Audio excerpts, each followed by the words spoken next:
नमस्कार साथियों, स्वागत है आप सभी का संस्कृति पीसीएस के ऑनलाइन प्लेटफॉर्म पर। दोस्तों, आज हम एक बहुत ही इंपॉर्टेंट टॉपिक पर बात करेंगे जो आपके एग्जाम के पॉइंट ऑफ व्यू से बहुत ही ज़्यादा रिलेवेंट है और साथ ही साथ एक सामान्य जानकारी के लिए भी बहुत ही ज़्यादा महत्वपूर्ण है।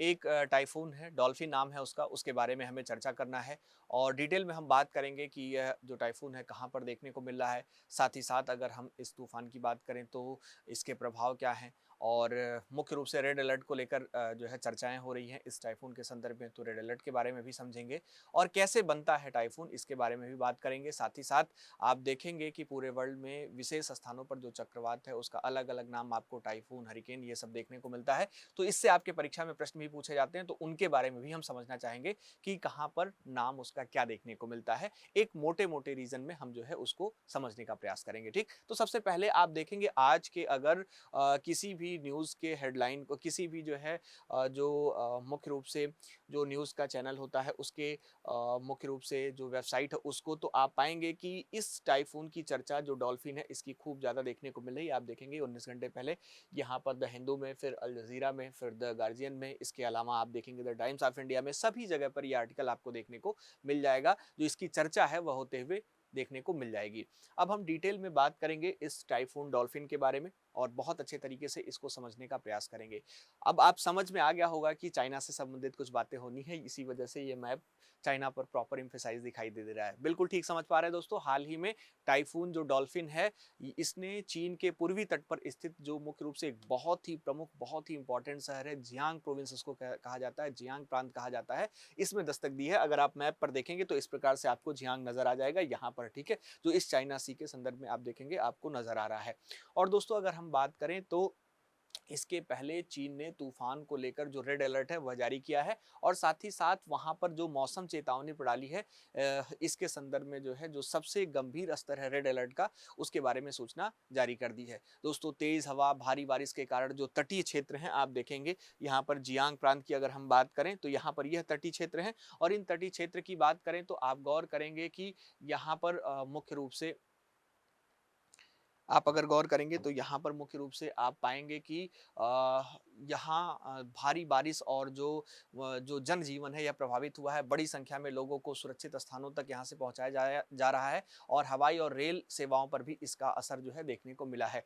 अब डिटेल में हम बात कर लेते हैं मुख्य रूप से टाइफून डॉल्फिन की। तो सबसे पहले यह समझना ज़रूरी है दोस्तों, टाइफून कोई अलग प्रकार का तूफ़ान नहीं है, बल्कि जो एक प्रकार का ट्रॉपिकल जो साइक्लोन है वही आपको नज़र आता है। और अगर हम बात करें तो इसका नाम जो है यहाँ पर आप देखेंगे टाइफून देखने को मिलता है। पश्चिमी प्रशांत महासागर में बनने वाले जो ट्रॉपिकल साइक्लोन हैं उनको टाइफून, अटलांटिक महासागर में बनने वाले को अलग नाम दिया जाता है, आप कमेंट बॉक्स में बता सकते हैं। और भारतीय प्रशांत महासागर में सामान्यतः आप इसको साइक्लोन के नाम से देखते हैं बहुत अच्छे तरीके से। ठीक इसके अलावा अगर हम बात करें जो टाइफून डॉल्फिन जो डॉल्फिन है इसको हम उष्णकटिबंधीय चक्रवात यानी कि ट्रॉपिकल साइक्लोन के रूप में समझ सकते हैं, ठीक है? अब अगर हम दोस्तों बात करें यहाँ पर इसकी, तो आप बहुत अच्छे तरीके से गौर करिएगा, टाइफून डॉल्फिन का विकास जो वेस्टर्न नॉर्थ पैसिफिक क्षेत्र है इसमें आपको देखने को मिला है। तो यहाँ पर आप गौर करेंगे बहुत अच्छे तरीके से तो आपको देखने को मिल जाएगा। इसमें जो अधिकतम हवा की गति है 151 किलोमीटर प्रति आवर के संदर्भ में देखने को मिलती है। सीवियर ट्रॉपिकल साइक्लोन देखने को मिलता है, टाइफून एक्चुअल में देखने को मिलता है और 9 अगस्त को आपको यह देखने को मिल रहा है। आप देखेंगे जो ओकिनावा जापान का एक शहर है, इससे होते हुए चीन की ओर, यहाँ से आप देखेंगे तो चाइना की ओर बढ़ते हुए आपको नजर आ गया है, ठीक है? तो यहाँ पर विशेष तौर पर इसको आप देख सकते हैं। इसके अलावा लैंडफॉल की बात करें तो मुख्य रूप से यहाँ पर जो लैंडफॉल 1 है और लैंडफॉल 2 यहाँ पर आपको देखने को मिल चुका है इस तूफान के संदर्भ में, है ना? अब दोस्तों, यहाँ पर एक चीज़ और आपके लिए बहुत ही ज़्यादा महत्वपूर्ण हो जाती है कि जियांग में इतना व्यापक प्रभाव क्यों है और यहाँ पर लोगों को क्यों माइग्रेट कराया जा रहा है। तो दोस्तों, अगर हम बात करें इस जियांग प्रांत की, तो बहुत ही प्रमुख प्रांत है चाइना का और यहाँ पर अत्यधिक आबादी देखने को मिलेगा, आर्थिक रूप से बहुत ही महत्वपूर्ण है, तटीय क्षेत्र है और इसके अलावा संघाई सहित पूर्वी चीन के बड़े इकोनॉमिक सेंटर्स, आर्थिक केंद्र पर सीधे इसका खतरा देखने को मिल रहा है, ठीक है? तो आप देखेंगे यहाँ संघाई आपको देखने को भी मिल जाता है और अत्यंत विकसित है यह जो शहर है, जो प्रांत है बहुत अच्छे तरीके से और साथ ही साथ यहाँ पर इसका प्रभाव बहुत ही अलग तरीके को देखने को मिल रहा है। दोस्तों यहाँ पर अगर हम बात करें तो 10 लाख से अधिक लोगों को सुरक्षित स्थानों पर पहुंचाया गया है। अभी तक 1000 से अधिक उड़ानें जो फ्लाइट्स हैं यहाँ से रद्द कर दी गई हैं। व्यापक स्तर पर रेल सेवा और परिवहन जो है यहाँ पर वर्धित हो चुका है, ठीक है। तो बहुत ज्यादा इसका जो प्रभाव है वह आपको देखने को मिल जाता है। अब दोस्तों अगर हम बात करें चीन की मौसम चेतावनी प्रणाली पर, तो इसने रेड अलर्ट इसको जारी किया है इसके संदर्भ में। अब अगर हम बात करें दोस्तों तो यहाँ पर आप देखेंगे ब्लू, येलो, फिर आपको ऑरेंज, फिर उसके बाद रेड देखने को मिलता है दोस्तों। और रेड अलर्ट आप देखेंगे तो अलर्ट का सबसे हाईएस्ट लेवल होता है, सबसे गंभीर स्तर पर जो है यह अलर्ट दिया जाता है। डॉल्फिन के लिए यह जारी किया गया है, तो स्वाभाविक सी बात है वहां पर इससे संबंधित जो खतरा है वह बहुत ज्यादा देखने को मिल सकता है। बढ़ता हुआ खतरा और प्रारंभिक चेतावनी इस कलर से आपको इंडिकेट होते हुए आपको नजर आ जाएंगी। सबसे कम, फिर उसके बाद ज्यादा, फिर उसके बाद ज्यादा और सबसे हाईएस्ट पर रेड अलर्ट, ठीक है। रेड अलर्ट का अर्थ है केवल खराब मौसम नहीं दोस्तों, यह एक आप देखेंगे तो प्रशासनिक ट्रिगर भी है।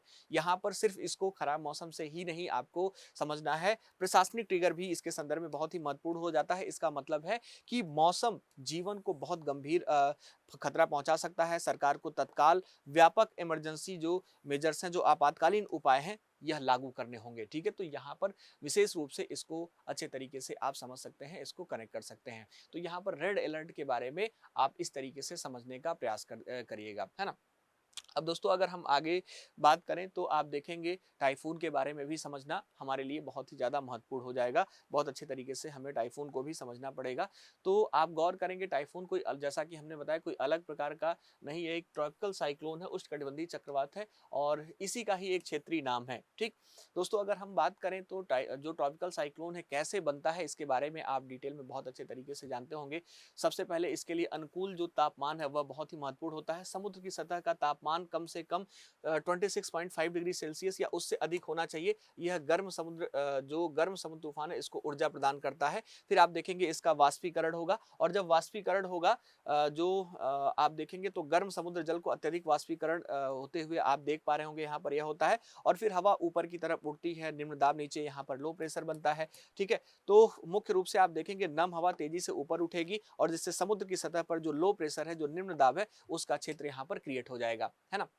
अब अगर हम बात करें तो इसके बाद हवा का प्रवाह निम्न दबाव को भरने के लिए आसमान हवा को तेजी से केंद्र की ओर आकर्षित करेगा। जैसा कि यहाँ पर इस इमेज में आप देख पा रहे हैं कि इसी गैप को भरने के लिए इस प्रकार की हवाएं आपको देखने को मिलती हैं और इसमें एक विशेष तौर पर फोर्स काम करता है, उसको आप कोरियोलिस बल कहते हैं। और पृथ्वी के घूर्णन के कारण आप देखेंगे तो यह बल उत्पन्न होता है और इसके अंदर आती हवा को यह घुमा देता है, रोटेट कर देता है और आप देखेंगे रोटेट होकर यह प्रॉपर जो है ऊपर की तरफ तेजी से बढ़ता है और फिर चक्रवात का निर्माण हो जाता है। दोस्तों ये घूमती हुई हवा एक विशाल जो वर्टेक्स का रूप ले लेती है और लगातार गर्म समुद्र से ऊर्जा प्राप्त करते हुए एक शक्तिशाली जो साइक्लोन या एक जो टाइफून है इसकी अगर हम बात करें तो इसमें बदल जाती है और इसी कारण ये मुख्य रूप से गर्म ट्रॉपिकल और जो सब ट्रॉपिकल महासागर है इसमें जो है बन जाता है। तो यहाँ पर आप इसको विशेष तौर पर ध्यान रखेंगे, अच्छे तरीके से समझने का प्रयास करेंगे, ओके। अब दोस्तों चेतावनी से परे अगर हम बात करें तो आप देखेंगे सबसे महत्वपूर्ण बात यह हो जाता है कि यहाँ पर चीन पर तो भारत के लिए इसका महत्व क्या हो सकता है। चीन पर तो आप यह खतरा देख ही रहे हैं, तो इस घटना की बात करें तो यह इसलिए बहुत ज़्यादा महत्वपूर्ण हो जाती है भारत के संदर्भ में, क्योंकि भारत स्वयं आप देखेंगे तो बे ऑफ बंगाल और जो अरेबियन सी है इससे आने वाले जो ट्रॉपिकल साइक्लोन है इनके प्रति संवेदनशील है। और भारत के पूर्वी तट पर आप देखेंगे उड़ीसा हो गया, वेस्ट बंगाल हो गया, आंध्रा हो गया, ठीक है, तमिलनाडु हो गया, इसके अलावा गुजरात हो गया, महाराष्ट्र हो गया, इन जैसे क्षेत्रों में जो चक्रवात हैं वह आते रहते हैं और इनसे प्रभावित यह हो सकते हैं। इसलिए जो टाइफून डॉल्फिन है और इसकी जो घटना है यह एक इसके संदर्भ में जो बातें चल रही है हमारे लिए एक वार्निंग सिस्टम की तरह काम कर सकती हैं। साइक्लोन से निपटने के लिए वहां पर जो प्रक्रियाएं अपनाई जा रही हैं उनके उनके संदर्भ में हम सीख ले सकते हैं, है ना। जो कोस्टल रेगुलेशंस है उसके बारे में हम जो है थोड़ा सा समझ सकते हैं और मैग्रो प्रोटेक्शन और जो क्लाइमेट जो इंफ्रास्ट्रक्चर है इसके संदर्भ में इसको देखा जा सकता है। तो भारत के लिए इसका महत्व इस प्रकार से आपको नजर आता है। दोस्तों यहाँ पर जैसा कि मैंने आपको बताया था कि जो नेम्स अराउंड द वर्ल्ड अलग अलग इसके देखने को मिलते हैं। जैसे अगर हम बात करें यहाँ पर आप टाइफून देख पा रहे हैं, ठीक है।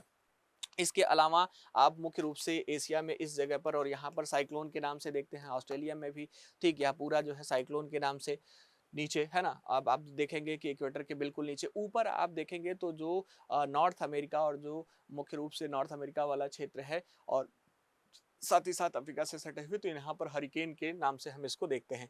तो यहाँ पर जो साइक्लोन कह लीजिए, चक्रवात कह लीजिए या फिर टाइफून कह लीजिए या हरिकेन कह लीजिए, इसके अलग-अलग नाम हैं, अलग-अलग जगहों पर यह जो है देखने को मिल जाते हैं। तो इसको इस प्रकार से आप समझने का प्रयास करेंगे दोस्तों, और आशा करता हूँ कि ठीक से इसको आप समझ पाए होंगे, हर एक चीज़ को कनेक्ट कर पाए होंगे। और अगर आपको कहीं पर भी किसी भी प्रकार की समस्या है ना? तो आप मुझसे पूछ सकते हैं, डिटेल में हमसे जो है कमेंट बॉक्स में डिस्कस कर सकते हैं, ठीक है? नाम विशेष तौर पर आपको ध्यान रखिएगा, क्योंकि हमने बताया कि जैसे पश्चिमी प्रशांत महासागर में बनने वाले ट्रॉपिकल साइक्लोन को टाइफून, अटलांटिक महासागर में जो है बनने वाले को आप देखेंगे तो मुख्य रूप से हरिकेन, और भारतीय महासागर क्षेत्र में सामान्यतः हम इसको साइक्लोन कहते हैं, है ना? और विशेष तौर पर इनका नाम आपको ध्यान में रखना आवश्यक हो जाता है। तो यह इम्फेसाइज है और इस पर विशेष तौर पर आपको ध्यान रखना पड़ेगा।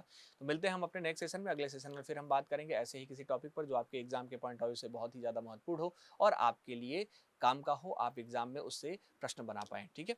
Thank you so much. बहुत-बहुत धन्यवाद आप सभी का संस्कृति आईएएस के ऑनलाइन प्लेटफॉर्म से जुड़ने के लिए और साथ ही साथ मेरे साथ भी जुड़ने के लिए।